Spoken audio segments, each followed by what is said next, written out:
Michel Gondry is a French filmmaker most famous for directing and co-writing the 2004 film Eternal Sunshine of the Spotless Mind, for which he, Charlie Kaufman, and Pierre Bismuth won the Academy Award for Best Original Screenplay.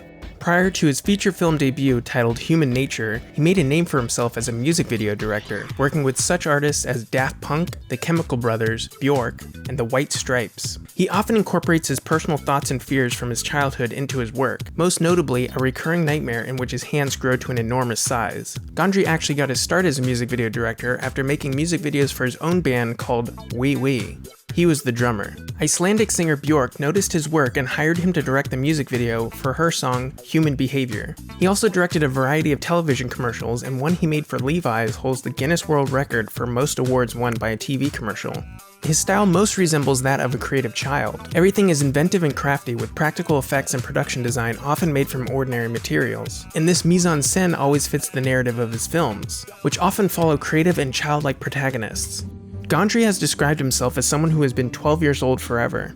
2 years after directing Eternal Sunshine of the Spotless Mind, Gondry directed the first film he wrote entirely himself, titled The Science of Sleep, which follows a quirky young man who falls in love with his neighbor.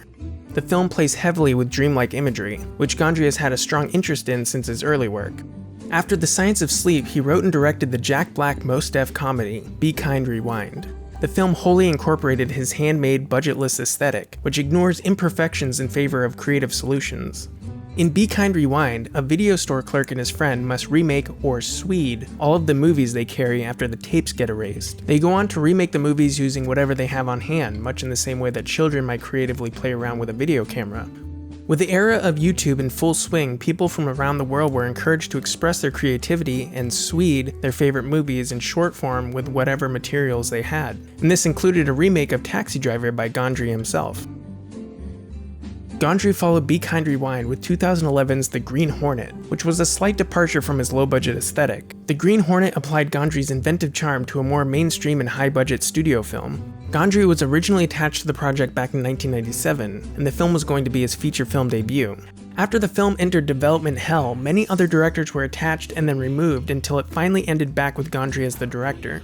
He returned to the low-budget indie world the following year with The We and the I, a film that takes place entirely on a bus as students travel home from their last day of high school. The film was an American production shot in New York City, but he would return to France for his next two films, the first of which was an adaptation of a 1947 novel, Froth on the Daydream, by Boris Vian. The film is titled Mood Indigo and follows the relationship of a couple as they fall in love and the woman falls ill. The film is tremendously clever and whimsical despite such an ultimately tragic story.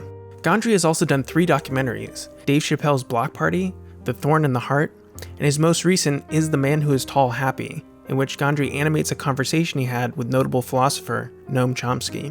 His latest film, titled Microbe and Gasoline, for which Gondry was the sole writer, follows 2 young boys who build a house-car hybrid to travel away from their hometown and all the people who mistreat them. Gondry said that the first half of the film is based on his actual experiences growing up, and the second half is a fantasy. The film perfectly mixes Gondry's unique personality and creativity, and sheds light on his personal perspective. I really had a complex that my father had at some point, and to not be good enough.